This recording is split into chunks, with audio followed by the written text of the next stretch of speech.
now is Dr. Bimal Jalan, the former RBI Governor and also the head of the Reserve Panel or the Economic Capital Framework. Dr. Jalan, many thanks for taking your time out and speaking to us at ETNOW. Dr. Jalan, let me first begin by talking about the state of the Indian economy, and of course the big issue that's surrounding the Indian economy at this point of time is the issue of data credibility. This is the second time around that we've seen the NSSO data being questioned. The MCA 21 data now, reports are saying that that data is dodgy.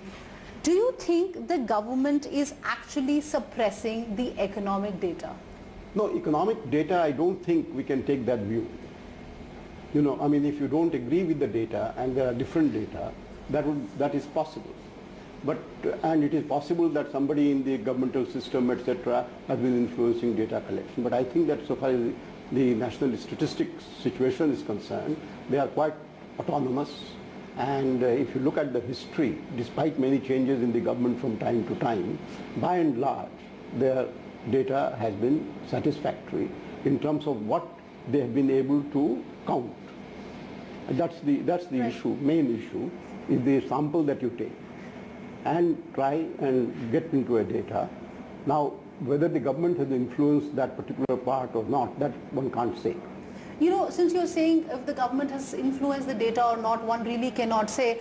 So does that not mean that there is a case for a statistical audit of the Indian data? There is a need to have an independent agency or independent set of evaluators or economists looking at the quality of the Indian data. No, but that can be considered without, you know, that doesn't have to depend on the elections.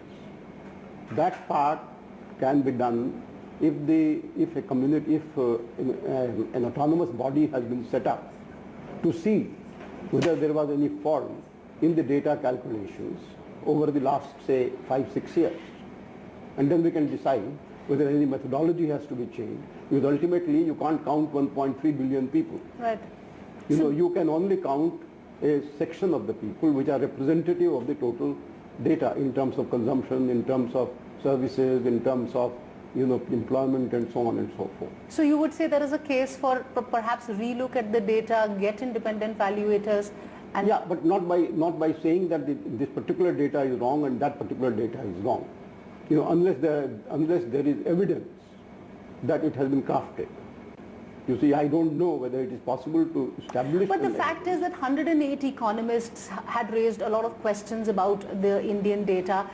Back and forth we are seeing, you know, whether it was a jobs report or the latest data which says the MCA 21 data is dodgy. I mean, how should one really look at it? And does that mean perhaps a body like NSSO needs legal backing? No. What I would suggest is that, yes, I mean, you can have a legal backing, making it autonomous, right, and so on and so forth. And you can set up after the elections, let a body be set up, which will look into it, which will audit, you know, how the data has been calculated. Certain, you know, 5 or 6%, what you might say deficit or lack of data, that's a different matter, because that would be estimated. Right. But we can try and improve. If there is so much debate, then the best thing is after the election set up a committee or set up an audit committee to see what more needs to be done in terms of either increasing the sample size or increasing the different areas which are more reflective of the total population in terms of activity, in terms of services, manufacturing and all that.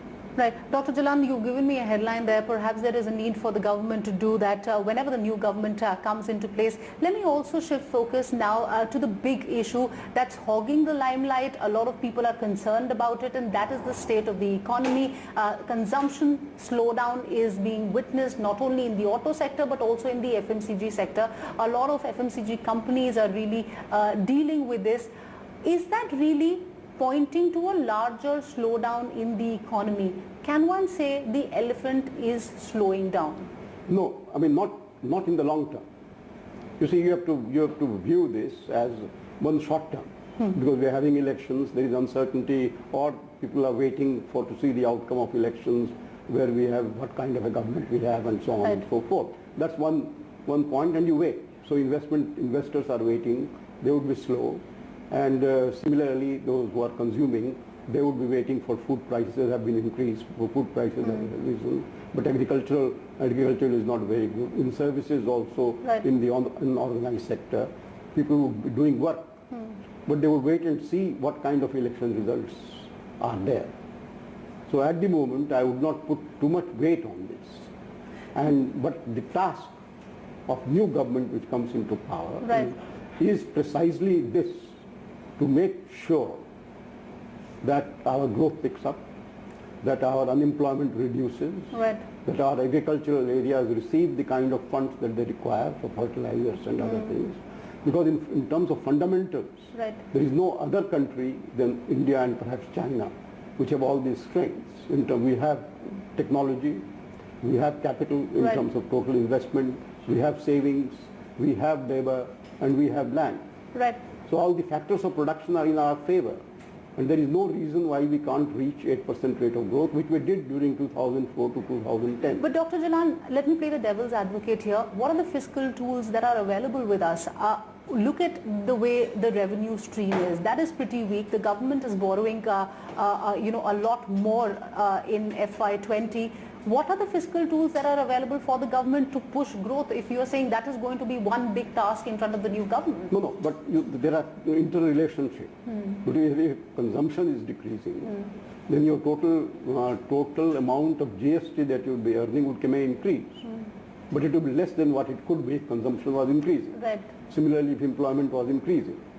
So this is part of that part. That is, and if you look at the fiscal deficit, earlier fiscal deficits were higher, they came down to 3.4% last year. This year they are supposed to be more.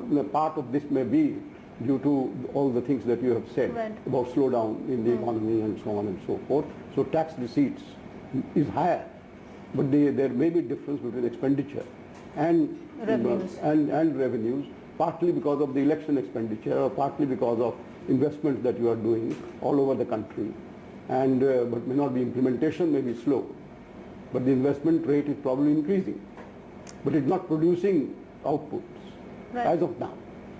Dr. Jalan, do you believe the new government could perhaps look at a fiscal stimulus? Is that one of the things that could be needed to push growth? Or because this is of course going to come at the risk of once again a ballooned fiscal deficit? No, but I think that my view on that fiscal deficit part is very different from what the normal view is among many economists also and so on and so forth. That if you look at the fiscal deficit, the reason why you want lower fiscal deficit are two. One is essentially inflation. That if you have large deficit, then the money multiplier, so-called money multiplier, would be large, and you would have money supply which would increase at a much faster rate than output. So you will have much higher inflation. So if you don't have, say, an inflation problem, then you can have a fiscal deficit which is higher.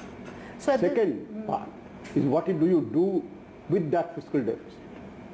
Now, if you are doing that fiscal deficit part in order to do things in times of election, to provide more money, for example, to people which are free, or loan waivers or other things, then you would have a lot of what you might say disjuncture between what actually poor get and what you are providing, spending, as has been the case with many of our schemes. When we say that we are providing support in the for ration cards or for the shops for food, I mean the data show that 40% is diverted.